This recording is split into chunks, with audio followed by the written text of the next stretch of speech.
9वीं की मैथ, 9वीं की गणित विषय और गणित विषय पढ़ने के सीरीज में हम लोग पढ़ रहे हैं ज्यामिति, ज्योमेट्री। और ज्योमेट्री पढ़ने के सीरीज में, ज्योमेट्री पढ़ने के दौरान हम लोग क्या डिस्कस कर रहे हैं, हम लोग डिस्कस कर रहे हैं त्रिभुज। और त्रिभुज से पहले हम लोग क्या डिस्कस किया है, रेखाएं एवं कोण। और रेखाएं एवं कोण से संबंधित आपको अपना होमवर्क दिया गया था, जो कि सारे बच्चों ने होमवर्क बनाकर आए हैं। तो चलिए हम लोग क्या करते हैं, एक एक करके सारे बच्चों का होमवर्क डिस्कस कर लेते हैं, एक एक बच्चों का होमवर्क डिस्कस कर लेते हैं। तो सबसे पहले क्या है, सभी बच्चों को, मेरे पुराने बच्चों को, सारे के सारे बच्चों को पता होगा कि हम लोग होमवर्क कैसे डिस्कस करते हैं। तो मैं क्या करूंगा, मैं क्वेश्चन नंबर बोलूंगा, अगर आपको डाउट होगी, अगर आपको डाउट होगी, अगर आपको डाउट होगी तभी आप वाई टाइप कीजिए या क्वेश्चन नंबर टाइप कीजिएगा। अगर जिस क्वेश्चन में आपको डाउट होगी तभी आप उसमें वाई टाइप कीजिएगा या क्वेश्चन नंबर टाइप कीजिएगा, ठीक है। चलिए चलिए, तो पहले सबसे पहला है प्रश्नावली 13.1, question number 1, question number 2, question number 2, question number 2 नहीं डाउट है, अच्छा ठीक है। क्वेश्चन नंबर 2 में डाउट है, मैं इसलिए बोला था, ठीक है। चलिए सभी बच्चे बताएंगे, सारे बच्चे बताएंगे क्वेश्चन नंबर 2। चलिए सारे बच्चे बताएंगे कि यहाँ पे x का क्या मान होगा, यहाँ पे x का क्या मान होगा, यहाँ पे x का क्या मान होगा। सारे बच्चे बताएंगे चैट बॉक्स में 80 डिग्री। जो बच्चे चैट बॉक्स में 80 डिग्री लिख रहे हैं, जो बच्चे चैट बॉक्स में 80 डिग्री लिख रहे हैं, वो बच्चे बताएंगे, वो बच्चे बताएंगे, वो बच्चे बताएंगे कि यहाँ पे 80 डिग्री क्यों होगा, 80 डिग्री क्यों होगा। जो बच्चे चैट बॉक्स में बता रहे हैं कि 80 डिग्री है, वो बच्चे बताएंगे कि यहाँ पे x समान 80 डिग्री क्यों होगा। बहुत बढ़िया, बहुत बढ़िया। क्यों होगा, वर्टिकल अपोजिट एंगल, शीर्षाभिमुख कोण। मतलब x का मान कितना हो गया, x का मान हो गया 80 डिग्री। किसके हिसाब से, तो हमको पता है शीर्षाभिमुख कोण क्या होता है कि आमने सामने के कोण क्या होते हैं, बराबर होते हैं। तो शीर्षाभिमुख कोण, शीर्षाभिमुख कोण के आधार पे क्या बोल सकते हैं कि जो x का मान होगा कितना होगा, 80 डिग्री होगा। उसी प्रकार सारे के सारे बच्चे बताएंगे कि अगर x का मान 80 डिग्री है तो y का मान कितना होगा, y का मान कितना होगा। सारे बच्चे बताएंगे चैट बॉक्स में कि अगर x का मान 80 डिग्री है तो y का मान कितना होगा, 80 डिग्री। बहुत बढ़िया, बहुत बढ़िया। जो बच्चे y के मान 80 डिग्री बता रहे हैं वो बच्चे बताएंगे कि y के मान 80 डिग्री क्यों होगा, y के मान 80 डिग्री क्यों होगा। बहुत बढ़िया, बहुत बढ़िया। एक बच्चे ने बताया सर एकांतर कोण, एकांतर कोण अल्टरनेट एंगल। बहुत बढ़िया, अल्टरनेट एंगल क्यों है, क्योंकि मैंने बताया था कि अगर कभी भी, अगर जो कोण होते हैं वो तिर्यक रेखा के दोनों तरफ होते हैं, तो अगर उसमें ये तिरछा तिरछे से क्रॉस वाला आता है तो कैसे कहलाते हैं, वो अल्टरनेट एंगल कहलाते हैं। मतलब देखिए ये किसके है, ये इसके तिरछा है, y किसके तिरछा में है, 80 के तिरछा में है, यानी y किसके बराबर होगा, 80 डिग्री के बराबर होगा। किसके हिसाब से, तो एकांतर कोण के हिसाब से। किसके हिसाब से, एकांतर कोण के हिसाब से, ठीक है। तो सारे सारे बच्चे इस पेज का स्क्रीनशॉट लेंगे, सारे सारे बच्चे क्या करेंगे, इस पेज का स्क्रीनशॉट लेंगे और चैट बॉक्स में वाई टाइप करेंगे। अगर आपको यहां तक समझ में आ गया है तो जल्दी जल्दी सारे बच्चे करेंगे। बहुत बढ़िया, बहुत बढ़िया। चलिए इसी प्रकार से प्रश्नावली 13.2, इसमें से क्वेश्चन नंबर 1 तो मैंने पहले ही डिस्कस कर दिया था आपको रिकॉल टेस्ट में। चलिए क्वेश्चन नंबर 2 देखते हैं। सारे बच्चे बताएंगे क्वेश्चन नंबर 2, क्वेश्चन नंबर 2। चलिए देख लेते हैं एक बार क्वेश्चन नंबर 2। बहुत बढ़िया, बहुत बढ़िया। बहुत बच्चे को डाउट भी होगा, देख लेते हैं। चलिए सबसे पहले सारे के सारे बच्चे बताएंगे कि यहाँ पे जेड का मान कितना होगा। सारे के सारे बच्चे बताएंगे चैट बॉक्स में कि यहाँ पे जेड का मान कितना होगा, 80 डिग्री। बहुत बढ़िया। जो बच्चे बता रहे हैं जेड का मान 80 डिग्री होगा, वो बच्चे बताएंगे कि जेड का मान 80 डिग्री क्यों होगा। बहुत बढ़िया, बहुत बढ़िया। कोरेस्पॉन्डिंग एंगल, संगत कोण। कैसे पता चला, देखिए अगर ये कोण आप पहला बार कोण ले रहे हैं, इसका अगला कोण कौन सा है, इसका अगला कोण ये है, इसको हम लोग नहीं लेंगे। इसके अगला कोण कौन सा है, जेड है, यानी जेड का मान कितना हो जाएगा, 80 डिग्री। किसके हिसाब से आया, तो संगत कोण के हिसाब से आया, ठीक है। चलिए किसके हिसाब से आया, जेड का मान आ गया संगत कोण के हिसाब से कितना आया 80 डिग्री, 80 डिग्री। उसी प्रकार सारे सारे बच्चे बताएंगे कि एक्स का मान कितना होगा, एक्स का मान कितना होगा, सारे बच्चे बताएंगे एक्स का मान कितना होगा 100 डिग्री। जो बच्चे 100 डिग्री बता रहे हैं वो बच्चे बताएंगे कि जेड का मान 100 एक्स का मान 100 डिग्री क्यों होगा। बहुत बढ़िया, बहुत बढ़िया। क्यों होगा, संगत कोण के हिसाब से, कोरेस्पॉन्डिंग एंगल के अनुसार है जेड का मान। नवीन मेहरा नाम से जो भी बच्चा ज्वाइन हुआ है, नवीन मेहरा नाम से जो भी बच्चा ज्वाइन हुआ है, अगर फिर से अगर आपने माइक ऑन किया तो मैं आपको क्लास से बाहर निकाल दूंगा, ठीक है। चलिए, क्या होगा, संगत कोण के अनुसार होगा। किसके हिसाब से होगा, संगत कोण के अनुसार होगा। बहुत बढ़िया, बहुत बढ़िया। एक्स का मान 100 क्या होगा, संगत कोण के अनुसार होगा। बहुत बढ़िया, बहुत बढ़िया। चलिए, इसी प्रकार अगर एक्स का मान 100 डिग्री हो गया तो सारे के सारे बच्चे बताएंगे कि वाई का मान कितना होगा। सारे सारे बच्चे बताएंगे कि वाई का मान कितना होगा, सारे सारे बच्चे बताएंगे वाई का मान कितना होगा 100 डिग्री। क्यों वाई का मान 100 डिग्री होगा, सारे बच्चे को चैट बॉक्स में बताएंगे क्यों वाई का मान 100 डिग्री होगा। बहुत बढ़िया, बहुत बढ़िया। शीर्षाभिमुख कोण के हिसाब से वर्टिकल अपोजिट एंगल। हमको पता है कि अगर दो रेखाएं एक दूसरे को प्रतिच्छेद करती हैं, काटती हैं, तो उनसे बनने वाले आमने सामने कोण क्या होते हैं, बराबर होते हैं। मतलब कि y का मान कितना होगा 100 डिग्री। किसके हिसाब से, तो शीर्षाभिमुख कोण के हिसाब से, शीर्षाभिमुख कोण के हिसाब से। अगर यहां तक सारे बच्चों को समझ में आ गया है तो इसका स्क्रीनशॉट लेंगे और चैट बॉक्स में वाई टाइप करेंगे। इसका स्क्रीनशॉट लेंगे और चैट बॉक्स में वाई टाइप करेंगे। बहुत बढ़िया, बहुत बढ़िया। तो ये था आपका होमवर्क। और आपका प्रश्न वाली कौन सा बच गया, प्रश्न वाली बच गया आपका प्रश्न वाली 14.1। चलिए एक एक करके देख लेते हैं। Question number 1, question number 2, question number 3, question number 4। तो चलिए क्वेश्चन नंबर 3 में डाउट है। चलिए किसी एक क्वेश्चन को डिस्कस करेंगे, उससे आपका सारा डाउट क्लियर हो जाएगा। किसी भी एक क्वेश्चन को हम लोग डिस्कस करेंगे, उससे आपका सारा डाउट क्लियर हो जाएगा। उससे पहले क्या करते हैं, उससे पहले क्या करते हैं, मैं आपको बता देता हूं कि ये क्या होता है। तो जैसे कि मैंने आपको बताया था अंतःकोण के बारे में, हमने आपको पिछली क्लास में क्या बताया था, अंतःकोण के बारे में। जिससे मानते हैं कि ये एक हो गया आपका रेखा और एक रेखा ये हो गया आपका, दो रेखा हो गए, और इन दोनों रेखा को एक तिर्यक रेखा क्या कर रही है, प्रतिच्छेद करिए। तिर्यक रेखा क्या करिए, प्रतिच्छेद करिए।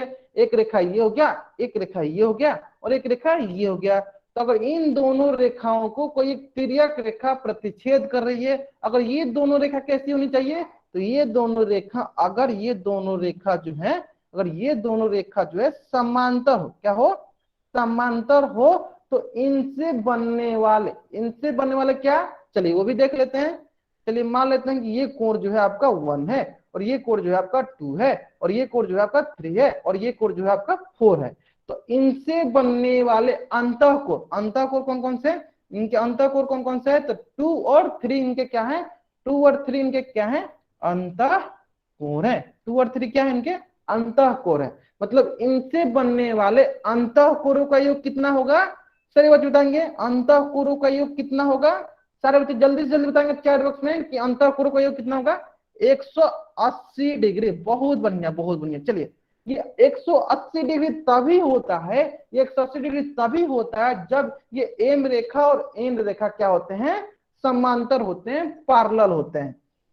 अगर ये चीजें सारे बच्चों को समझ में आ गया है, अगर ये चीजें सारे बच्चों को समझ में आ गया है तो चैट बॉक्स में वाई टाइप करेंगे। अगर ये चीजें सारे बच्चों को समझ में आ गया तो चैट बॉक्स में वाई टाइप करेंगे। बहुत बढ़िया, बहुत बढ़िया। मतलब अगर ये चीज अगर आपको समझ में आ गई है तो आपको ये सारे के सारे प्रश्न जो है, सारे सारे जो प्रश्न है आपको समझ में आ जाएंगे। जैसे किसी भी प्रश्न को ले लेते हैं, जैसे हम लोग क्वेश्चन नंबर 4 को ले लेते हैं। देखिए हम लोग क्वेश्चन नंबर 4 को ले लेते हैं। हम लोग क्या करते हैं, क्वेश्चन नंबर 4 को ले लेते हैं। तो अगर आप ध्यान दीजिएगा क्वेश्चन नंबर 4 को, अगर आप लीजिएगा क्वेश्चन नंबर 4 को लीजिएगा तो देखिए यहाँ पे एल रेखा और एम रेखा क्या दिया, एम रेखा जो है आपको समांतर दी हुई है। एम रेखा क्या दी है आपको, समांतर दी हुई है। ओके, और एन रेखा क्या है, ये जो एन रेखा है ये क्या है, आपकी तिर्यक रेखा है। ये क्या आपकी तिर्यक रेखा है। तो सारे के सारे बच्चे बताएंगे कि अगर एल रेखा और एम रेखा क्या दिया है, समांतर दिया है, तो इनसे बनने वाले अंतःकोर कौन कौन से होंगे, चैट बॉक्स में बताएंगे सारे बच्चे। इनसे बनने वाले अंतःकोर कौन कौन से होंगे, चैट बॉक्स में बताएंगे सारे बच्चे। जो बच्चे लेट से ज्वाइन हो रहे हैं उनको मैं बोल देना चाहता हूं कि आप लोग कोशिश कीजिए कि क्लास जो है पहले ज्वाइन होने के लिए, क्योंकि जो अटेंडेंस होती है 5:30 में लग जाती है, वो वहां से लगना हर एक 5-5 मिनट पे लगना स्टार्ट हो जाती है। तो आप लोग सारे बच्चे कोशिश कीजिए कि क्लास जो है पहले ज्वाइन कीजिए, ठीक है। हाँ, कौन कौन सा अंतःकोर है, 1 और 2 क्या है आपके अंतःकोर है। बहुत बढ़िया बहुत बढ़िया। चलिए, यानी इनके अंतःकोर कौन कौन से होंगे, इनके अंतःकोर हो गए कोर 1 और कोर 2 क्या होंगे, इनके अंतःकोर हो गए। यानी कोर 1 प्लस कोर 2 का मान अगर 180 डिग्री होता है तो सारे बच्चे बताएंगे कि जैसे कि मुझे पता है कि एल और एम क्या है, समानता है, तो इनसे बनने वाले अंतःकोरों का योग कितना होगा, इनसे बनने वाले अंतःकोरों का योग 180 डिग्री के बराबर होगा। यानी ये कथन जो है सत्य है तो टी टाइप कीजिए, असत्य है तो वाई डब्ल्यू टाइप कीजिए।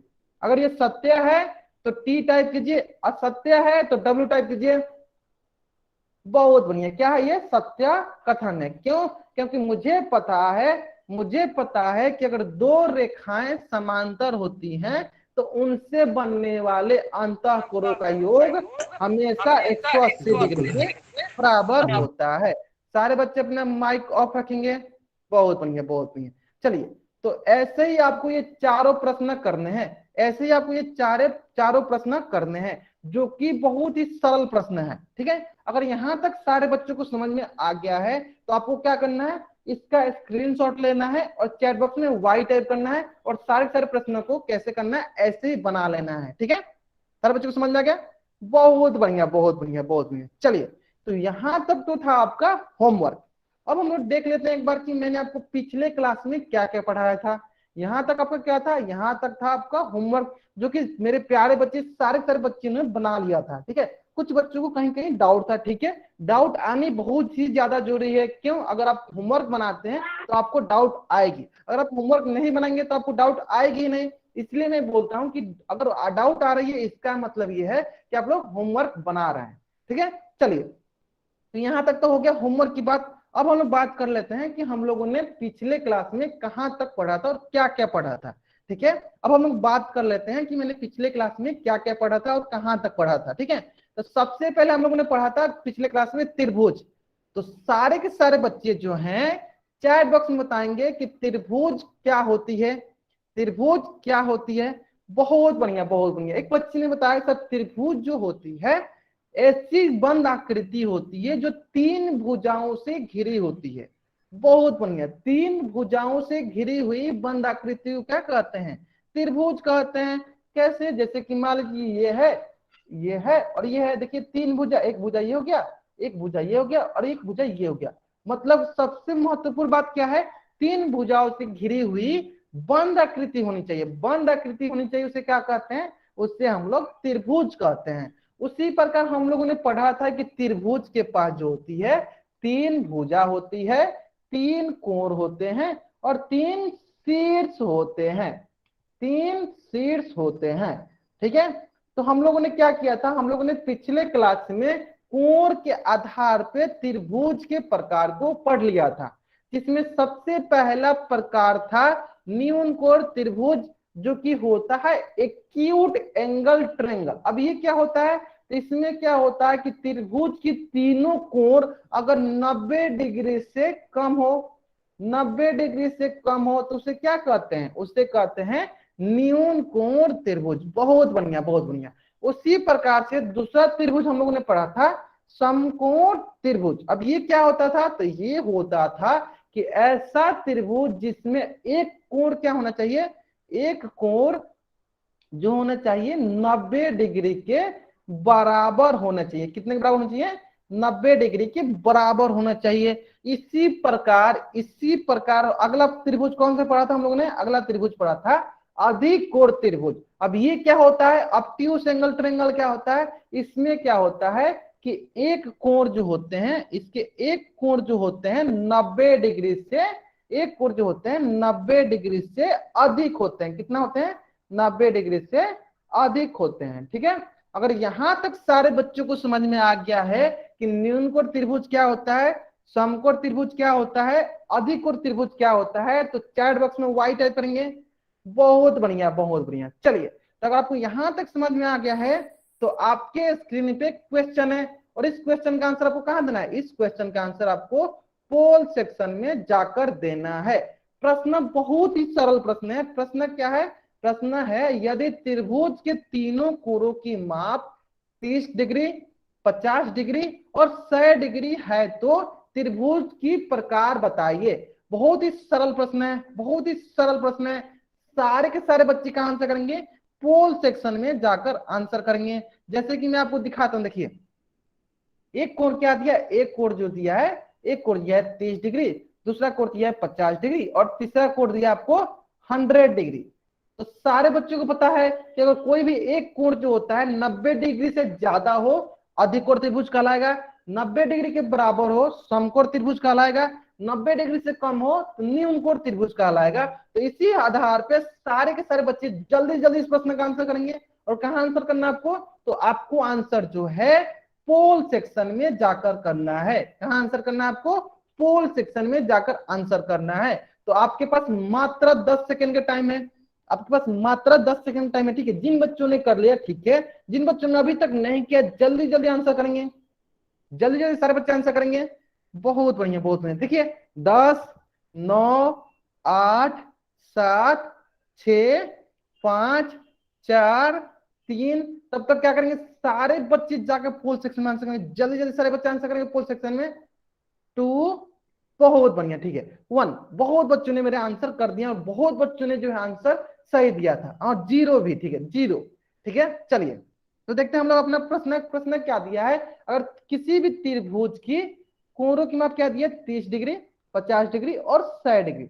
अगर आप यहाँ देख सकते हैं तो एक कोण देखिए क्या है, ये कोण जो है 90 डिग्री से ज्यादा, ये 100 डिग्री क्या है, 90 डिग्री से ज्यादा। यानी कोई भी कोण अगर 90 डिग्री से ज्यादा होती है तो वो त्रिभुज कैसे कहलाएगा, वो त्रिभुज आपकी अधिकोण त्रिभुज कहलाएगा। कैसे त्रिभुज कहलाएगा, अधिकोण त्रिभुज कहलाएगा, ऑब्ट्यूज एंगल ट्रायंगल कहलाएगा। तो कौन सा ऑप्शन सही है, देखिए यहाँ पे कौन सा ऑप्शन है, ये ऑप्शन आपका है अधिकोण त्रिभुज ऑब्ट्यूज एंगल ट्रायंगल, मतलब कि ऑप्शन बी जो है हमारा सही उत्तर है। तो हमारे 99% बच्चों ने जो है आंसर जो है सही दिया था। बहुत बढ़िया बहुत बढ़िया बहुत बढ़िया। 99% बच्चों ने जो आंसर सही दिया। देखिए अगर किसी भी त्रिभुज का एक कोण 90 डिग्री से ज्यादा होता है तो क्या कहलाता है, अधिकोण त्रिभुज।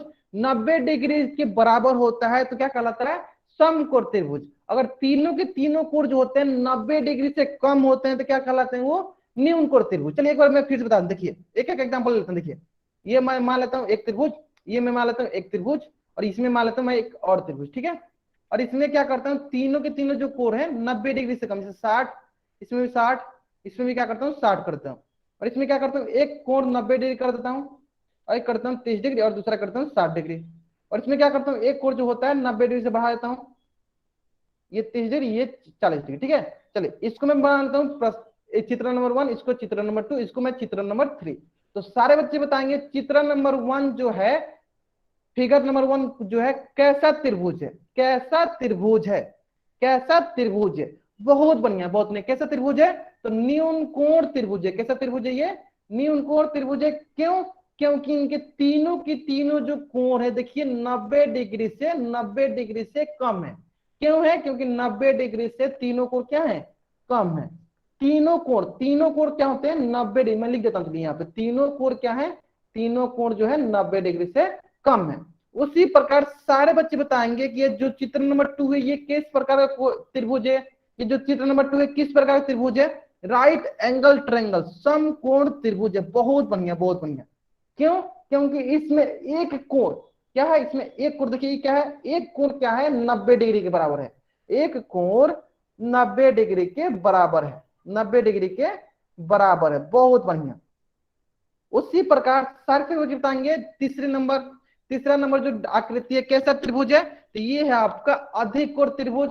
क्योंकि इसमें एक कोण जो है 90 डिग्री से ज्यादा है। जैसे ये वाला जो कोण है ये क्या है, 90 डिग्री से ज्यादा है, ठीक है। तो इस पेज का सारे के सारे बच्चे जो हैं, इस पेज का सारे से बच्चे क्या करेंगे, स्क्रीनशॉट ले लेंगे और नोट्स बना लेंगे, क्योंकि बहुत ही सरल भाषा में ये आपको समझ में आ जाएगा कि न्यून कोण क्या होता है, जिनमें तीनों कोण जो होते हैं 90 डिग्री से कम। समकोण क्या होता है, जिसमें एक कोण 90 डिग्री बराबर होता है। और अधिक कोण क्या होता है, जिसमें एक कोण 90 डिग्री से ज्यादा होता है। तो यहां तक तो हम लोग ने पिछले क्लास में पढ़ लिया था। तो पिछले क्लास में हम लोग क्या पढ़ लिया था, कोणों के आधार पे त्रिभुज के प्रकार। और आज हम लोग पढ़ेंगे भुजाओं के आधार पे त्रिभुज के प्रकार। किसके आधार पर पढ़ेंगे हम लोग, भुजाओं के आधार पे त्रिभुज के प्रकार। Type of triangles based on the side, side के बेसिस पे क्या करेंगे हम लोग, त्रिभुज के प्रकार पढ़ेंगे। ठीक है, जो कि बहुत ही सरल है, बहुत ही सरल है। 1 मिनट से 2 मिनट तक आप लोग क्या कीजिए, स्क्रीन पे ध्यान दीजिए। 2 मिनट तक आप लोग स्क्रीन पे ध्यान दीजिए। कोई बच्चा चैट बॉक्स पे ध्यान नहीं देगा, आपको ये समझ में आ जाएगा, आपको ये अच्छे से समझ में आ जाएगा त्रिभुज के प्रकार किसके बेसिस पे, भुजा के आधार पे। ठीक है, तो चलिए सबसे पहले भुजा के आधार पे क्या होता है, समबाहु त्रिभुज, जिसे इंग्लिश में कहते हैं इक्विलेटरल ट्रायंगल। उसी प्रकार से दूसरा होता है समद्विबाहु त्रिभुज, आइसोसेलेस ट्रायंगल। तीसरा होता है विषम बाहु त्रिभुज, स्केलेन ट्रायंगल। अच्छा ठीक है, एक बार देख लो आप फिर से, जल्दी जल्दी स्क्रीनशॉट ले लिया करो। ठीक है, जल्दी जल्दी आप लोग स्क्रीनशॉट ले लिया करो। ले लिया आपने, बहुत बढ़िया बहुत बढ़िया। चलिए, तो किसके आधार पर हम लोग देख रहे हैं, तो हम लोग भुजाओं के आधार पे त्रिभुज के प्रकार देख रहे हैं। उसमें जो कि सबसे पहला प्रकार क्या है, सबसे पहला प्रकार है आपका समबाहु त्रिभुज, दूसरा प्रकार है समद्विबाहु त्रिभुज, तीसरा प्रकार है विषम बाहु त्रिभुज। अब ये होते क्या है, चलिए एक एक करके देख लेते हैं, एक एक करके हम लोग देख लेते हैं। सबसे पहला आता है समबाहु। क्या आता है सबसे पहले, समबाहु त्रिभुज। ठीक है, देखिए, तो देखिए सम का मतलब होता है, देखिए सम का मतलब होता है बराबर। क्या मतलब होता है इसका, इसका मतलब होता है बराबर बोल दीजिए, या इसका मतलब होता है सम्मान। ये सम्मान बोल दीजिए, मतलब इक्वल बोल दीजिए, सम्मान बोल दीजिए, बराबर बोल दीजिए। और बाहु का मतलब होता है भुजा। बाहु का मतलब क्या होता है, भुजा। मतलब कि जिस भी त्रिभुज के पास बराबर भुजा होती है, समान भुजा होती है, वो कैसे त्रिभुज कहलाते हैं, तो वे समबाहु त्रिभुज कहलाते हैं। देखिए इसके इंग्लिश भी हम लोग देख लेते हैं। इसका इंग्लिश क्या होता है, इसका इंग्लिश होता है इक्विलेटरल।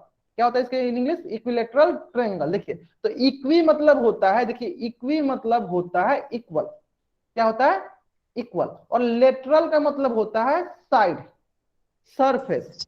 क्या होता है, साइड सरफेस। मतलब जिस भी त्रिभुज के पास, जिस भी ट्रायंगल के पास इक्वल साइड होते हैं, बराबर भुजा होती है, उसे क्या कहते हैं, उसे हम लोग समबाहु त्रिभुज कहते हैं। इसका मतलब ये हुआ कि यदि किसी त्रिभुज की सभी भुजाएं की माप जो होती है बराबर होती है, तो उसे क्या कहते हैं, उसे हम लोग समबाहु त्रिभुज कहते हैं। अगर सारे बच्चों को ये समबाहु त्रिभुज समझ में आ गया है, चैट बॉक्स में वाई टाइप करेंगे, चैट बॉक्स में वाई टाइप करेंगे सारे बच्चे।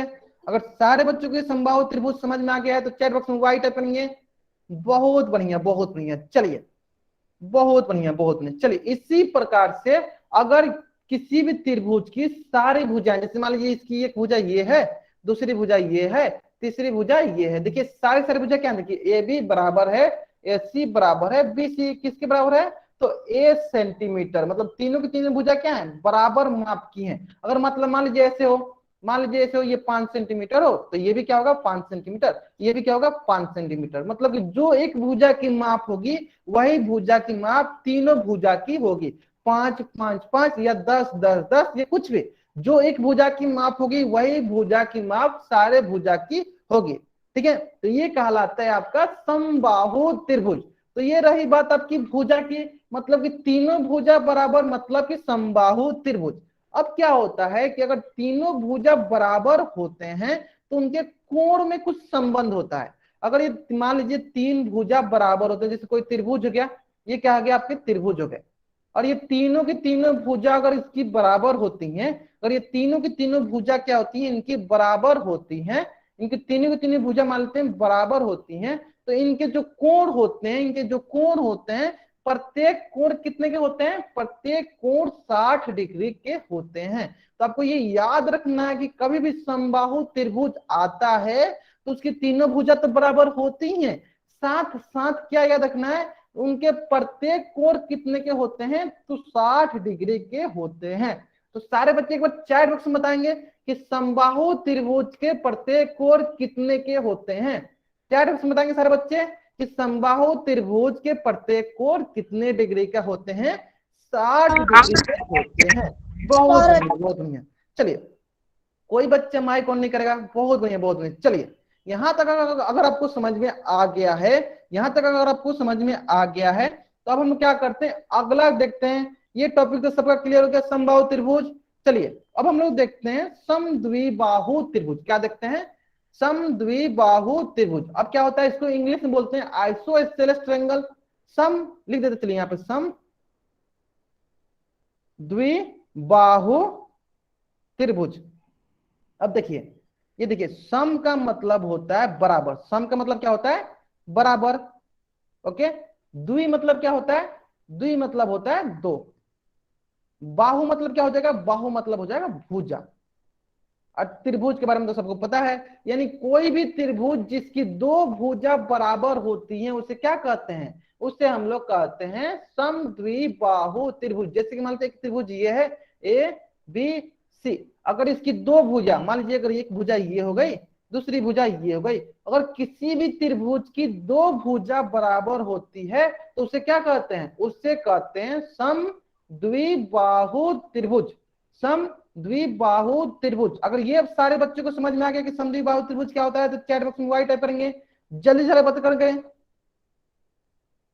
ये सारे बच्चों को समझ में आ गया कि किसी भी त्रिभुज की दो भुजाएं बराबर होती हैं तो क्या कहलाती हैं, समद्विबाहु त्रिभुज। बहुत बढ़िया। चलिए तो इसी प्रकार से बहुत बच्चों के मन में ये प्रश्न आ रहा होगा कि सर आपने अभी बताया कि समबाहु त्रिभुज होता है तो उनके सारे कोण जो होते हैं 60 डिग्री के होते हैं, तो इसमें भी कुछ होता है क्या, तो चलिए इसमें भी कुछ होता है, वो मैं अभी आपको बता देता हूँ क्या होता है। चलिए वो भी आप लोग देख लीजिए इसमें क्या होता है। समद्विबाहु त्रिभुज में क्या होता है, जैसे मान लीजिए आपकी समबाहु समद्विबाहु त्रिभुज है, ये मान लेते हैं ए, इसको मान लेते हैं बी, इसको मैं मान लेता हूँ सी। ये मान लेते हैं अगर आपकी ये समद्विबाहु त्रिभुज है, ये आपकी समद्विबाहु त्रिभुज है, और इसमें ए बी भुजा एसी भुजा की बराबर है। ए बी भुजा एसी भुजा के बराबर है, मतलब कि ये भुजा जो है इस भुजा के बराबर है, तो इन भुजाओं के सामने वाले कोण क्या होते हैं, बराबर होते हैं। जैसे कि अगर ये भुजा बराबर है तो इसके सामने वाला कोण कौन सा है, इसके सामने वाला कोण है कोण सी, और ये भुजा बराबर है तो इसके सामने वाला कोण कौन सा है, सामने वाला कोण है कोण सी। यानी कोण बी किसके बराबर हो जाएगा, कोण सी के बराबर होगा। कोण बी किसके बराबर हो जाएगा, कोण सी के बराबर हो जाएगा। ठीक है, कोण बी किसके बराबर हो जाएगा, कोण सी के बराबर हो जाएगा। यानी सभी बच्चों को समझ में आ गया होगा कि समद्विबाहु त्रिभुज में बराबर भुजाओं के सामने वाले कोण क्या होते हैं, बराबर होते हैं। बराबर भुजाओं के सामने वाले कोण क्या होते हैं, बराबर होते हैं। अगर यहां तक सारे बच्चों को समझ में आ गया तो चैट बॉक्स में वाई टाइप करेंगे। बहुत बढ़िया बहुत बढ़िया। चलिए मैं क्या करता हूँ, एक अपने हिसाब से एक त्रिभुज बनाता हूँ, फिर देखता हूँ कि सारे बच्चों को समझ में आया है या नहीं। चलिए एक्स वाई जेड मान लेते हैं यहाँ कि एक्स वाई बराबर है वाई जेड के। क्या मान लिया हम लोग ने, एक्स वाई बराबर है वाई जेड के। तो सारे बच्चे बताएंगे चैट बॉक्स में कि इनमें से कौन से कोण बराबर होंगे, इस त्रिभुज के कौन कौन से कोण बराबर होंगे। चैट बॉक्स में सारे बच्चे बताएंगे इस त्रिभुज की कौन कौन से कोण जो होते हैं बराबर होंगे। सारे बच्चे चैट बॉक्स में बताएंगे, जल्दी जल्दी सारे बच्चे बताएंगे चैट बॉक्स में। नहीं, जेड और एक्स। बहुत नहीं है बहुत नहीं। चलिए ठीक है, देखिए बहुत बच्चों को समझ में आ गया, ध्यान दीजिए। देखिए ये जो अगर साइड बराबर है तो इनके सामने वाला कोण कौन सा है, इनके सामने वाला कोण है कोण एक्स। इनके सामने कौन सा कोण है, कोण एक्स। उसी प्रकार से अगर ये भुजा बराबर है तो इनके सामने कौन सा कोण है, इनके सामने कोण है जेड। इसका मतलब कि कोण एक्स किसके बराबर हो जाएगा, कोण जेड के बराबर हो जाएगा। सब बच्चों को समझ में आ गया। ठीक है, एक और देख लेते हैं, एक प्रश्न और देख लेते हैं। चलिए आपके सामने ये मान लेते हैं, ये हो गया आपका, ये त्रिभुज है आपका P, और ये हो गया Q, और ये हो गया R। और इसमें जो भुजा दिया हुआ है, इसमें जो PQ भुजा बराबर दिया है PR भुजा के। तो सारे बच्चे बताएंगे कि इनमें से इस त्रिभुज की कौन कौन सी कोण बराबर होंगी, इस त्रिभुज की कौन कौन सी कोण बराबर होंगी, R और Q। बहुत बढ़िया बहुत बढ़िया। कैसे पता चला, तुमको कैसे पता चला, देखिए अगर ये भुजा बराबर है तो इसके सामने कौन सा कोण है, इसके सामने Q है। ये भुजा बराबर तो इसके सामने कौन सा कोण है, इसके सामने R कोण है। इसका मतलब R किसके बराबर होगा, Q के बराबर होगा। ठीक है, तो अगर आपको ये याद हो जाना चाहिए कि कोई भी समद्विबाहु त्रिभुज होगी, कोई भी समद्विबाहु त्रिभुज होगी जिसकी दो भुजाएं बराबर होती हैं तो उनके सामने वाले कोण भी क्या होते हैं, बराबर होते हैं। बहुत बढ़िया बहुत बढ़िया। अगर यहां तक सारे बच्चों को समझ में आ गया है तो इसका स्क्रीनशॉट लेंगे आप लोग, इसका स्क्रीनशॉट लेंगे आप लोग और चैट बॉक्स में वाई टाइप करेंगे। बहुत बढ़िया बहुत बढ़िया। चलिए अब तो सबसे सरल एक प्रकार होता है जो कि विषम बाहु त्रिभुज। सारे बच्चे चैट बॉक्स में बताएंगे विषम बाहु त्रिभुज क्या होता है, सारे बच्चे चैट बॉक्स में बताएंगे विषम बाहु त्रिभुज क्या होता है। बहुत बढ़िया बहुत बढ़िया। ऐसा त्रिभुज जिनके तीनों भुजाओं की माप अलग अलग हो, अलग अलग हो। ऐसा त्रिभुज जिनकी सभी भुजाओं की माप क्या हो, अलग अलग हो, बराबर ना हो, बराबर ना हो, उससे क्या कहते हैं, स्केलन ट्रेंगल विषम बाहु त्रिभुज। कैसे, जैसे मान लेते हैं ये ए हो गया, ये बी हो गया, ये सी हो गया, इसका माप मान लेते हैं 2, इसका माप मान लेते हैं 3, इसका माप मान लेते हैं 4। देखिए तीनों की तीनों भुजा की माप क्या है, अलग अलग है। यानी त्रिभुज की तीनों भुजाओं की माप अलग अलग होती हैं तो कैसी त्रिभुज कहलाती हैं, तो विषम बाहु त्रिभुज कहलाती हैं, विषम बाहु त्रिभुज कहलाती हैं, स्केलन ट्रायंगल कहलाती हैं। यानी जिस भी त्रिभुज की तीनों कोणों की माप अलग अलग होती है इसका मतलब उनके कोणों की भी माप क्या होंगे, उनके कोणों की भी माप क्या होंगी, अलग अलग होंगे, उनके कोणों की भी माप क्या होंगी, अलग अलग होंगे। अगर यहां तक सारे बच्चों को समझ में आ गया है तो चैट बॉक्स में वाई टाइप करेंगे। अगर यहां तक सारे बच्चों को समझ में आ गया है तो चैट बॉक्स में वाई टाइप करेंगे। बहुत बढ़िया बहुत बढ़िया। चलिए अगर आपको यहां तक सारी चीजें समझ में आ गई हैं तो आपके स्क्रीन पे क्वेश्चन होगा, आपके स्क्रीन पे क्वेश्चन होगा और इस क्वेश्चन का आंसर आपको कहां देना है, इस क्वेश्चन का आंसर आपको पोल सेक्शन में जाकर देना है। बहुत ही सरल प्रश्न है। हाँ ये से बोल सकते हैं कि कोई भी ट्रायंगल जिसकी तीनों साइड इक्वल ना हो उससे हम लोग स्केलन ट्रायंगल कहते हैं, विषमबाहु त्रिभुज कहते हैं। बहुत बढ़िया। चलिए इस प्रश्न को देखिए आप लोग, प्रश्न क्या दिया गया है, चित्र में कौन सा त्रिभुज दिखाया गया है, चित्र में कौन सा त्रिभुज दिखाया गया है। सबसे महत्वपूर्ण बात क्या देना है कि अगर तीनों भुजा समान हो समबाहु, दो भुजा समान हो समद्विबाहु, एक भी भुजा समान ना हो विषमबाहु। बहुत ही सरल प्रश्न है, बहुत ही सरल प्रश्न है। मात्र हाँ जिन बच्चों ने कर दिया बहुत बढ़िया, जिन बच्चों ने अभी तक नहीं किया है, जिन बच्चों ने अभी तक नहीं किया है बच्चे जल्दी जल्दी आंसर करेंगे। मात्र आपके पास 5 सेकेंड का वक्त है, मात्र आपके पास 5 सेकेंड का वक्त है। चलिए मैं काउंट करता हूँ, उल्टी गिनती स्टार्ट करता हूँ, चलिए नहीं सीधी गिनती स्टार्ट करता हूँ। 1 2 3 4। तब तक सारे बच्चे जल्दी जल्दी आंसर करेंगे, सारे बच्चे जल्दी जल्दी आंसर करेंगे। 5। बहुत बढ़िया बहुत बढ़िया, सारे बच्चों ने जल्दी जल्दी आंसर कर दिया। देखिए क्वेश्चन बहुत ही सरल है। क्वेश्चन क्या है, नीचे जो त्रिभुज है किस प्रकार का त्रिभुज देख लेते हैं। देखिए एक भुजा क्या दिया, एक भुजा दिया 5 सेंटीमीटर, दूसरा भुजा क्या दिया 5 सेंटीमीटर, तीसरा भुजा क्या दिया 4 सेंटीमीटर। इसका मतलब दो ऐसी भुजा दी हुई है, दो ऐसी भुजा दी हुई है जो कि क्या है, बराबर है, जो कि क्या है, बराबर है। यानी किसी भी त्रिभुज की दो भुजा बराबर होंगी, कैसी त्रिभुज कहलाएंगी, वो त्रिभुज जो है आपकी समद्विबाहु त्रिभुज कहलाएंगे। कैसे त्रिभुज कहलाएंगे, समद्विबाहु मतलब कि सम मतलब होता है बराबर, द्वि मतलब होता है दो। ऐसी त्रिभुज जिसकी दो भुजाएं बराबर उसे क्या कहेंगे, उसे कहेंगे समद्विबाहु त्रिभुज। मतलब इस प्रश्न का उत्तर कौन सा होगा, इस प्रश्न का उत्तर होगा समद्विबाहु त्रिभुज। अगर यहां तक सारे बच्चों को समझ में आ गया है तो चैट बॉक्स में वाई टाइप करेंगे। इस प्रश्न का उत्तर क्या होगा, समद्विबाहु त्रिभुज। बहुत बढ़िया बहुत बढ़िया। चलिए इसी प्रकार से एक प्रश्न और आपके स्क्रीन पे है और इस प्रश्न का उत्तर आपको कहां देना है, इस प्रश्न का भी उत्तर आपको पोल सेक्शन में जाकर देना है। इस प्रश्न का भी उत्तर आपको कहां देना है, पोल सेक्शन में जाकर देना है। बहुत ही सरल प्रश्न है, जल्दी जल्दी सर्वक से आंसर करेंगे। चित्र में दिखाया गया जो त्रिभुज है किस प्रकार का त्रिभुज है, समबाहु त्रिभुज है, समद्विबाहु त्रिभुज है, विषमबाहु त्रिभुज है। समबाहु त्रिभुज क्या होता है, ऐसा त्रिभुज जिनकी तीनों भुजाएं बराबर हो। विषमबाहु त्रिभुज क्या होता है, ऐसा त्रिभुज जिनकी तीनों भुजाएं बराबर ना हो। समद्विबाहु त्रिभुज क्या होता है, ऐसा त्रिभुज जिनकी दो भुजाएं बराबर हो। ठीक है, जिन बच्चों ने कर लिया ठीक है, जिन बच्चों ने अभी तक नहीं किया जल्दी जल्दी आंसर करेंगे।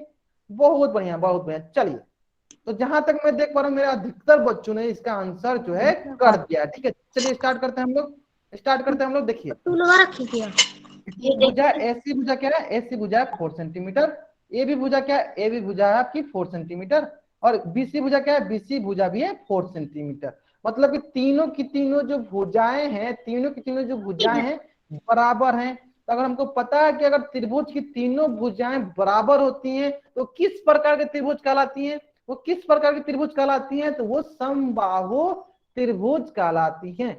समबाहु का मतलब क्या होता है, बराबर। बाहु का मतलब क्या होता है, भुजा। कोई बच्चा जो है चैट बॉक्स, कोई बच्चा जो है माइक ऑन नहीं करेगा।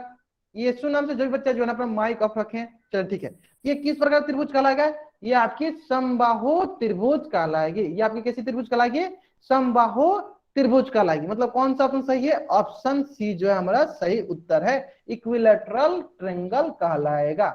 ठीक है, चलिए इसी प्रकार से एक प्रश्न और आपके स्क्रीन पे है, एक प्रश्न और आपके स्क्रीन पे है, और इस प्रश्न का भी उत्तर आपको कहां देना है, इस प्रश्न का भी उत्तर आपको कहां देना है, पोल सेक्शन में जाकर देना है। सारे बच्चे इसका भी आंसर सही करेंगे, इसका भी आंसर आपको कहां करना है, सही करना है। कोई बच्चा जो है इसका भी आंसर गलत नहीं करेगा। चैट बॉक्स में किसी बच्चे का आंसर नहीं देना है, चैट बॉक्स में किसी बच्चा को आंसर नहीं देना है। कहां से देना है, पोल सेक्शन में जाकर आंसर करना है। बहुत बढ़िया, बहुत बढ़िया। सुरेंद्र नाम से जो भी बच्चा ज्वाइन हुआ है प्लीज अपना माइक ऑफ रखें। कोई बच्चा माइक ऑन करता है, किसी को देखी सुरेंद्र नाम से जो भी बच्चा ज्वाइन हुआ प्लीज अपना माइक ऑफ रखे।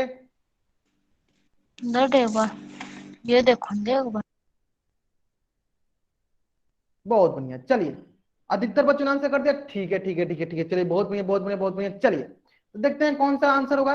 तो 100% बच्चों ने जो आंसर सही किया, बहुत बढ़िया बहुत बढ़िया। देखिए एक भुजा क्या है, एक भुजा 4 सेंटीमीटर, दूसरी भुजा 5 सेंटीमीटर, तीसरी भुजा 6 सेंटीमीटर। मतलब कि एक त्रिभुज की तीनों भुजाएं क्या है, अलग अलग है। तीनों की तीनों भुजाएं क्या है, अलग अलग हैं। मतलब कि अगर तीनों की तीनों भुजाएं अलग अलग होंगी तो किस प्रकार के त्रिभुज कहलाएंगे, तो वो आपकी विषम बाहु त्रिभुज कहलाएंगी, स्केलन ट्रायंगल कहलाएगा। मतलब कौन सा ऑप्शन सही है, ऑप्शन ए जो है हमारा सही उत्तर है। अगर यहां तक सारे बच्चों को समझ में आ गया है कि ये स्केलन ट्रायंगल है, विषम बाहु त्रिभुज है, तो चैट बॉक्स में वाई टाइप करेंगे, जल्दी जल्दी सारे बच्चे करेंगे चैट बॉक्स में वाई टाइप। बहुत बढ़िया बहुत बढ़िया। चलिए तो ये तो हो गया आपका भुजा के आधार पे त्रिभुज के प्रकार, और हम लोग ने पढ़ लिया था पिछले क्लास में कोण के आधार पे त्रिभुज के प्रकार। अब हम लोग क्या करने जा रहे हैं, अब हम लोग त्रिभुज से संबंधित कुछ गुण देख लेते हैं, कुछ कुछ गुण देख लेते हैं जो त्रिभुज से संबंधित प्रॉपर्टीज होते हैं। चलिए उसमें सबसे पहला आता है माध्यिका। उसमें सबसे पहला क्या आता है, माध्यिका आता है। अब सारे के सारे बच्चे जो हैं चैट बॉक्स में कोई बच्चे ध्यान नहीं देगा, सारे सारे बच्चे कहां ध्यान देंगे, मीडियन माध्यिका पे ध्यान देंगे, और कहां ध्यान देंगे, स्क्रीन पे ध्यान देंगे। कोई बच्चा चैट बॉक्स अब ध्यान नहीं देगा, सारे सारे बच्चे कहां ध्यान देंगे, माध्यिका पे ध्यान देंगे। ठीक है, चलिए माध्यिका को इंग्लिश में बोलते हैं मेडियन। और मेडियन पढ़ने से पहले मैं क्या करता हूं, आपको मध्य बिंदु के बारे में समझाता हूं। किसके बारे में समझाता हूं, मध्य बिंदु के बारे में समझा देता हूं। अब बहुत बच्चे सोच रहे होंगे कि माध्यिका से पहले मैं मध्य बिंदु क्यों समझा रहा हूं, अभी आपको समझ में आ जाएगा कि मैं माध्यिका पढ़ने से पहले मध्य बिंदु क्यों समझा रहा हूं। ठीक है, चलिए मान लेता हूं कि मैं यहाँ पे 1 पे खड़ा हूं। ठीक है, मैं यहाँ पे 1 पे खड़ा हूं और आप यहाँ पे 10 नंबर पे खड़े हैं। अब मैं चाहता हूं कि इसके बीच में एक बच्चा को खड़ा करना है जो कि इन दोनों की एकदम बीचों बीच है। तो सारे बच्चे बताएंगे चैट बॉक्स में इनके बीचों बीच वाला कौन सा नंबर होगा, कौन सा नंबर वाला सीट होगा। सारे बच्चे चैट बॉक्स में बताएंगे। बहुत बढ़िया बहुत बढ़िया, कौन सा नंबर वाला सीट होगा, 5 नंबर वाला सीट होगा। यानी ये जो 5 नंबर वाला ये जो बिंदु हुआ, इस बिंदु को क्या कहेंगे, इसी बिंदु को कहेंगे हम लोग मध्य बिंदु। इसी बिंदु को क्या कहेंगे, मध्य बिंदु। उसी प्रकार से सही बच्चे बताएंगे कि मान लेते हैं कि अगर हम यहाँ पे 2 पे हैं और यहाँ पे मैं 4 पे हूं, तो इनके मध्य बिंदु कौन सा होगा, इनका जो मध्य बिंदु कौन सा होगा, सारे बताएंगे इनका मध्य बिंदु कौन सा होगा, 3। बहुत बढ़िया, इनका मध्य बिंदु होगा 3। इनका मध्य बिंदु क्या होगा, 3। मतलब इनके बीच वाला बिंदु क्या होगा, 3। बहुत बढ़िया बहुत बढ़िया। देखिए तो इनका मध्य बिंदु हो गया 3। तो मैं मध्य बिंदु इसलिए बताने जा रहा था, इसलिए बताया आपको ताकि आपको माध्यिका समझने में इजी हो। मिड पॉइंट, मध्य बिंदु को इंग्लिश में बोलते हैं मिड पॉइंट। मध्य बिंदु को बोलते हैं मिड पॉइंट, मतलब बीच वाला पॉइंट। ठीक है, मध्य बिंदु को बोलते हैं मिड पॉइंट। ठीक है, ये जो मध्य बिंदु होता है ये एक पॉइंट होता है, ये एक बिंदु होता है। ये क्या होता है, एक बिंदु होता है। ये क्या होता है, मध्य बिंदु क्या होता है, मध्य बिंदु एक बिंदु होता है, एक पॉइंट होता है। ठीक है, मिड पॉइंट क्या होता है, एक बिंदु होता है। लेकिन ये जो माध्यिका होती हैं, ये जो माध्यिका होती हैं, ये जो होती हैं एक रेखा खंड होती हैं, एक रेखा होती है। सब बच्चों को समझ में आ गया? माध्यिकाएं जो होती हैं, मेडियन जो होती है, ये एक रेखा खंड होती हैं। लेकिन जो मध्य बिंदु होती है क्या होती है, एक बिंदु होती है, एक ये पॉइंट होती है। ये क्या होती है, पॉइंट होती है। तो सारे बच्चों को मन में ये कंफ्यूजन होता होगा कि माध्यिका मतलब मध्य बिंदु। नहीं, माध्यिका जो होती है वो रेखा खंड होती है, लेकिन मध्य बिंदु क्या होता है, वो बिंदु होता है। तो बहुत बच्चों के मन में ये प्रश्न रहता है हमेशा कि जो माध्यिका होती है क्या वो मध्य बिंदु होती है? नहीं, वो मध्य बिंदु नहीं होती है, वो एक कोई रेखा खंड होता है। वो बिंदु नहीं होती है, रेखा होती है, रेखा खंड होती है। ठीक है, चलिए अगर ये चीजें समझ में आ गई तो हम लोग क्या करते हैं, माध्यिका स्टार्ट करते हैं। हाँ ठीक है, ठीक है, बहुत बढ़िया, बहुत बढ़िया। चलिए, बहुत बच्चों को मीडियम के बारे में पता है, माध्यिका के बारे में पता है। ठीक है, जिन बच्चों को नहीं पता उन बच्चों को मैं अभी बताने जा रहा हूँ। ठीक है, चलिए तो सबसे पहले हम लोग सीखते हैं माध्यिका। तो देखिए माध्यिका क्या होता है, सही बच्चे एक बार ध्यान देंगे। कोई बच्चा चैट बॉक्स में ध्यान नहीं देगा, सारे बच्चे क्या करेंगे, स्क्रीन पे ध्यान देंगे। देखिए बहुत ही सिंपल सा, देखिए मान लीजिए ये ए है, इसको मैं मान लेता हूँ बी, इसको मैं मान लेता हूँ सी। अब मैं क्या कर रहा हूँ, मैं क्या कर रहा हूँ, बी और सी के मध्य बिंदु, इसके मध्य बिंदु को मैं क्या मानता हूँ, ई मान लेता हूँ। ई क्या है इसका, ई क्या है इसका, मध्य बिंदु। क्या ई क्या है इसका, इसका ई जो है मध्य बिंदु है। ई क्या है इसका, मध्य बिंदु है। अब मैं क्या कर रहा हूं, अब मैं क्या कर रहा हूं कि जो ये बीसी का जो मध्य बिंदु है, जो ये बीसी का ये जो मध्य बिंदु है, इससे मैं जो बीसी का जो मध्य बिंदु है, इससे मैं क्या करता हूं, ए शीर्ष से मिला देता हूं। इस शीर्ष से मिला देता हूं, मतलब किस शीर्ष से मिला दिया, इस शीर्ष से मिला दिया। तो इसको हम लोग बोलते हैं माध्यिका।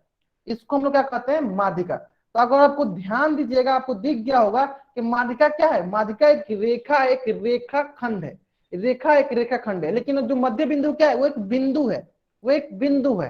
ठीक है, फिर मैं बताता हूँ। देखिए माध्यिका क्या होती है, माध्यिका होती है कि त्रिभुज के शीर्ष, इसका शीर्ष कौन सा था, इसका शीर्ष था ए। त्रिभुज के शीर्ष और उसके सामने वाला भुजा, इसका सामने वाला भुजा कौन सा है, इसका सामने वाला भुजा है बीसी। और इसकी क्या है ना, इसकी मध्य बिंदु, सामने वाला भुजा की मध्य बिंदु को मिलाने वाले रेखाखंड को क्या कहेंगे, रेखाखंड को हम लोग बोलेंगे माध्यिका। बहुत ही सरल है कि त्रिभुज की किसी भी शीर्ष को ले लो, किसी भी शीर्ष को ले लो, और उसके सामने वाला जो भी भुजा हो उसके मध्य बिंदु से जोड़ दो, वो क्या कहलाएगा, वो आपकी माध्यिका कहलाएंगी। वो आपकी क्या कहलाएंगी, माध्यिका कहलाएंगी। मतलब कि जैसे कि मानते हैं, मान लीजिए एक त्रिभुज ये बना दिया मैंने, एक त्रिभुज मैंने ये बना दिया, और मैंने क्या किया, ए ले लिया, इसको मैं बी ले लिया, इसको मैं सी ले लिया। ठीक है, अब क्या करता हूं, अब मैं शीर्ष बी को लेता हूं। शीर्ष किसको लेता हूं, बी को। तो बी के सामने वाला कौन सी भुजा है, बी के सामने वाली ये भुजा है, ए सी भुजा है। सारे बच्चों को दिख रहा होगा, बी के सामने वाले कौन सी भुजा है, ए सी भुजा है। तो मैं क्या करता हूँ, ए सी भुजा की मध्य बिंदु को ले लेता हूँ। ए सी भुजा की मध्य बिंदु मान लेते हैं, यहाँ पे है कोई, इसको मैं मान लेता हूँ डी। ए सी भुजा के मध्य बिंदु क्या मान लेते हैं, डी मान लिया। ठीक है, अब मैं क्या करता हूं, अब मैं क्या करता हूं, अब मैं क्या करता हूं कि जो बी शीर्ष से, इस शीर्ष से जो एसी भुजा की मध्य बिंदु है उससे मैं इसको मिला देता हूं, इसके मध्य बिंदु से मिला देता हूं। इसी को हम लोग क्या कहते हैं, इसी को हम लोग कहते हैं, इसी को हम लोग कहते हैं माध्यिका। क्या कहते हैं, इसी को हम लोग कहते हैं माध्यिका। सारे बच्चों समझ में आ गया? उसी प्रकार अगर सारे बच्चों को समझ में आ गया है, चलिए एक बार सारे बच्चे कंफर्म करेंगे कि मेरी आवाज आपको सुनाई दे रही है। अगर मेरी आवाज आपको सुनाई दे रही है चैट बॉक्स में वाई टाइप करेंगे। बहुत बढ़िया, बहुत बढ़िया। चलिए इसी प्रकार से, इसी प्रकार से अगर हम लोग शीर्ष सी को लेंगे, शीर्ष सी को लेंगे तो इसकी सामने वाली भुजा कौन सी होगी, शीर्ष सी को लेंगे तो इसकी सामने वाली भुजा कौन सी होगी, सारे बच्चे चैट बॉक्स में बताएंगे। अगर हम लोग शीर्ष सी को लेंगे तो इसकी सामने वाली भुजा कौन सी होगी, ए बी। बहुत बढ़िया। चलिए हम लोग क्या करते हैं, ए बी भुजा की एक मध्य बिंदु लेते हैं। ए बी भुजा की एक मध्य बिंदु मैंने ले लिया। ठीक है, अब क्या करते हैं, इस मध्य बिंदु को हम लोग यहाँ से मिला देते हैं सी से। तो ये क्या कहलाएगी, तो यहाँ पे मैं कर देता हूँ, यहाँ पे एफ करता हूँ। तो सारे बच्चे बताएंगे कि ये जो सी एफ है, क्या सी एफ माध्यिका है, क्या सी एफ माध्यिका है। अगर सी एफ माध्यिका है तो चैट बॉक्स में वाई टाइप कीजिए। बहुत बढ़िया, बहुत बढ़िया। चलिए इसी प्रकार से, इसी प्रकार से ये तो आपको पहले ही पता चल गया कि बीसी क्या कौन सा माध्यिका है, ई माध्यिका है। मतलब ए भी क्या आपकी माध्यिकाएं है, यदि ए भी क्या आपकी माध्यिका है। यहां तक सारे बच्चों को समझ में आ गया, यहां तक सारे बच्चों को समझ में आ गया। और यहां तक सारे बच्चों को समझ में आ गया है तो चैट बॉक्स में वाई टाइप करेंगे। बहुत ही सरल है, इसका स्क्रीनशॉट ले लेंगे सारे बच्चे, इसका स्क्रीनशॉट ले लेंगे सारे बच्चे। बहुत बढ़िया, बहुत ही सरल, क्या है, सिंपल। अगर त्रिभुज की कोई भी शीर्ष दिख रही है, उस शीर्ष से उसके सामने वाले भुजा की मध्य बिंदु से मिला दीजिए, वो क्या कहलाएगा, वो आपकी माध्यिकाएं कहलाएंगी, वो आपकी माध्यिका कहलाएंगी। ठीक है, चलिए, तो हम लोगों ने क्या पढ़ा, हम लोगों ने पढ़ा कि कोई भी अगर त्रिभुज होती है, इसकी कोई भी शीर्ष, कोई भी शीर्ष, जैसे मान लीजिए शीर्ष अगर हम लोग ए ले रहे हैं, तो इसके सामने वाली भुजा कौन सी है, इसकी सामने वाली भुजा बीसी है, इसकी सामने वाली भुजा क्या है। ठीक है, ठीक है, एक बार मैं फिर से बताता हूँ सभी बच्चों को, सभी बच्चे को ध्यान देंगे फिर से स्क्रीन पे, सभी बच्चे ध्यान देंगे स्क्रीन पे। देखिए, अगर हम लोग ए को शीर्ष मान ले रहे हैं, तो इसके सामने वाली भुजा कौन सी है, इसकी सामने वाली भुजा है बीसी। तो हम लोग को सबसे पहले क्या करना है, बीसी की मध्य बिंदु निकालना है। ठीक है, तो क्या किया हम लोग, बीसी की देखिए मध्य बिंदु कौन सा हो गया, बीसी के मध्य बिंदु हो गया ई। अब हम लोग को क्या करना है, जो शीर्ष ए है उससे मध्य बिंदु को हमको मिला देना है। तो जिस मध्य बिंदु को मैंने मिला दिया, तो ये क्या कहलाएगा, ये आपकी माध्यिकाएं कहलाएंगी, माध्यिकाएं कहलाएंगी, माध्यिका कहलाएंगी, मेडियन कहलाएंगी। सारे बच्चों को समझ में आ गया यहाँ तक। ठीक है, यहाँ तक अगर सारे बच्चों को समझ में आ गया है तो चैट बॉक्स में वाई टाइप करेंगे। अगर यहाँ तक सारे बच्चों को समझ में आ गया है तो चैट बॉक्स में वाई टाइप करेंगे। ठीक है, ठीक है, चलिए, इसी प्रकार से इस माध्यिका को कैसे समझते हैं, चलिए और हम लोग समझ लेते हैं इस माध्यिका के प्रॉपर्टीज को, इसके गुण को, जो कि मैंने अभी आपको बता भी दिया था, मैंने एक बार फिर से उसको बता देता हूं। ठीक है, कि माध्यिका के गुण कौन कौन से होते हैं। तो सबसे पहला गुण होता है, उसकी सबसे पहली गुण होती है,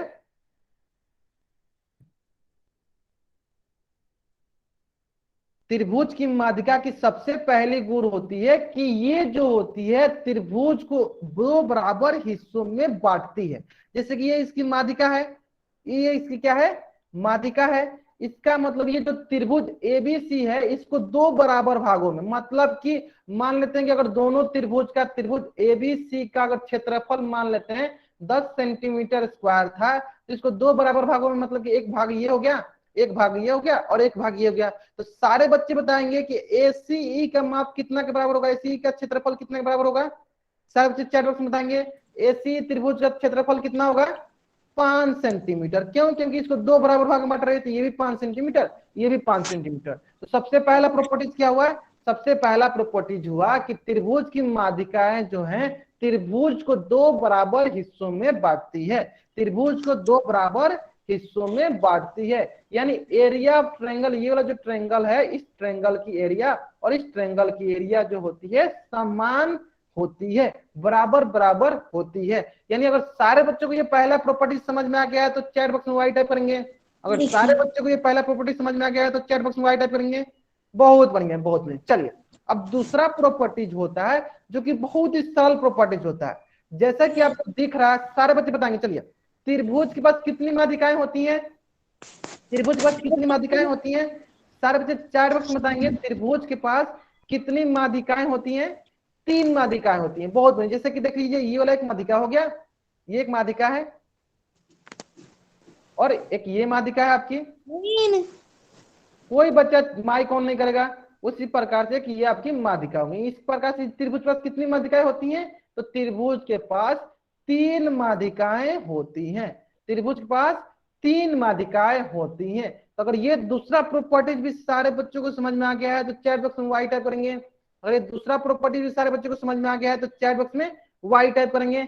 सारे बच्चे एक बार टाइप करेंगे वाई। बहुत बढ़िया, बहुत बढ़िया। चलिए, अब सबसे महत्वपूर्ण प्रॉपर्टी सीखने जा रहे हैं, सबसे महत्वपूर्ण गुण सीखने जा रहे हैं। सारे बच्चे ध्यान देंगे, सारे बच्चे ध्यान देंगे, सारे बच्चे ध्यान देंगे। सबसे महत्वपूर्ण प्रॉपर्टी सीखने जा रहे हैं, वो प्रॉपर्टीज है कि अगर अगर त्रिभुज की तीनों माध्यिकाएं, त्रिभुज की तीनों माध्यिकाएं, सारे बच्चे स्क्रीन पे ध्यान देंगे, कोई बच्चा जो है चैट बॉक्स पे ध्यान नहीं देगा, सारे बच्चे कहां ध्यान देंगे, स्क्रीन पे ध्यान देंगे। देखिए, अगर त्रिभुज की तीनों माध्यिकाएं जिस भी बिंदु पे, जैसे इस बिंदु पे यहाँ प्रतिच्छेद करिए, किस बिंदु प्रतिच्छेद कर रही है, इस बिंदु पे प्रतिच्छेद करिए, चलिए इसको मैं मानता हूं जी। त्रिभुज की तीनों माध्यिकाएं जिस भी बिंदु पे प्रतिच्छेद करती है, जिस भी बिंदु पे प्रतिच्छेद करती है, इस बिंदु को बोलते हैं हम लोग केंद्रक, और इंग्लिश में बोलते हैं सेंट्रॉइड। इसको क्या कहते हैं, केंद्रक, इंग्लिश में बोलते हैं इसको सेंट्रॉइड। सभी बच्चों समझ में आ गया। चलिए, सारे बच्चे एक बार लिख के बताएंगे, अगर त्रिभुज की तीनों माध्यिकाएं जिस बिंदु पे प्रतिच्छेद करती हैं उस बिंदु को क्या कहते हैं, सारे बच्चे बताएंगे। त्रिभुज के तीनों भुजाएं जिस बिंदु को प्रतिच्छेद करती हैं उस बिंदु को क्या कहते हैं? सेंट्रॉइड केंद्रक। बहुत बढ़िया। चलिए, तो ये इसकी तीसरी प्रॉपर्टी थी, जो कि सबसे महत्वपूर्ण प्रॉपर्टी थी, कि त्रिभुज की तीनों भुजाएं जिस भी बिंदु पर प्रतिच्छेद करती है उसे क्या कहते हैं? उससे हम लोग केंद्रक कहते हैं। तो जैसे यहाँ पे इसको क्या कहेंगे? इससे हम लोग केंद्रक कहेंगे। क्यों केंद्रक कहेंगे? क्योंकि ये जो है त्रिभुज की तीनों माध्यिकाओं की प्रतिच्छेदी बिंदु है। यहाँ पे तीनों की तीनों बिंदु क्या होती हैं? प्रतिच्छेद करती हैं। तो देखिए, सबसे पहला क्या था? सबसे पहला प्रॉपर्टी था कि त्रिभुज की जो माध्यिका होती हैं त्रिभुज को दो बराबर हिस्सों में बांटती हैं। दूसरा क्या होता है कि त्रिभुज पर तीन माध्यिकाएं होती हैं। और तीसरा क्या होता है कि त्रिभुज की ये तीनों माध्यिकाएं जिस बिंदु पे प्रतिच्छेद करती हैं उस बिंदु को हम लोग केंद्रक कहते हैं, सेंट्रॉइड कहते हैं।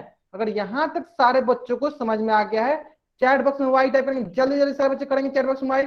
बहुत बढ़िया, बहुत बढ़िया। चलिए, अगर यहां तक अगर आपको समझ में आ गया है तो आपके स्क्रीन पे क्वेश्चन होगा, आपके स्क्रीन पे क्वेश्चन होगा। और इस क्वेश्चन का आंसर कहां देना है? इस क्वेश्चन का आंसर आपको पोल सेक्शन में जाकर देना है। बहुत ही सरल प्रश्न है, बहुत ही सरल प्रश्न है। इस प्रश्न का उत्तर कहां देना आपको? इस प्रश्न का उत्तर आपको पोल सेक्शन में जाकर देना है। सारे बच्चे आंसर करेंगे। कहां आंसर करेंगे? पोल सेक्शन में आंसर करेंगे। क्वेश्चन क्या है? यदि क्यूएस बराबर एस टी है तो निम्नलिखित में से कौन सी त्रिभुज एबीसी की माध्यिकाएं होंगी? माध्यिका होंगे, मेडियन होंगे। इफ QS बराबर ST then which of the following is the median of triangle ABC। ठीक है, जिन बच्चों ने कर दिया ठीक है, जिन बच्चों ने अभी तक आंसर नहीं किया जल्दी जल्दी आंसर करेंगे सारे बच्चे। जिन बच्चों ने कर दिया ठीक है, जिन बच्चों ने नहीं किया जल्दी जल्दी आंसर करेंगे सारे बच्चे। बहुत बढ़िया, बहुत बढ़िया, बहुत बढ़िया। चलिए, हम लोग क्या करते हैं? उल्टी गिनते स्टार्ट करते हैं।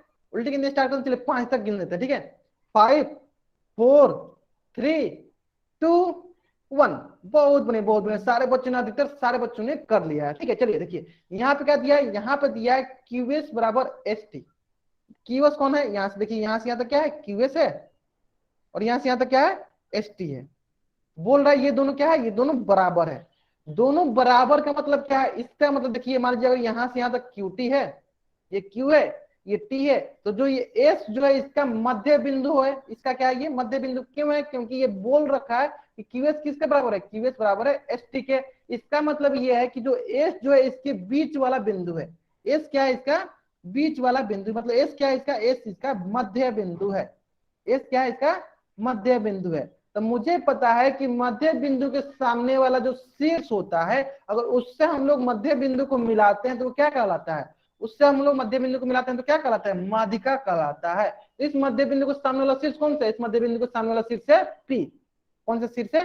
P। जब इन दोनों को मिलाएंगे तो क्या कहलाएगा? ये आपकी माध्यिका कहलाएंगे। यानी इस त्रिभुज की माध्यिका कौन सी है? इस त्रिभुज की माध्यिका है PS। कौन सी है? PS। कौन सा ऑप्शन सही है? ऑप्शन बी जो है हमारा सही उत्तर है। ऑप्शन बी जो है मेरा सही उत्तर है। अगर यहां तक सारे बच्चों को समझ में आ गया है तो चैट बॉक्स में वाई टाइप करेंगे।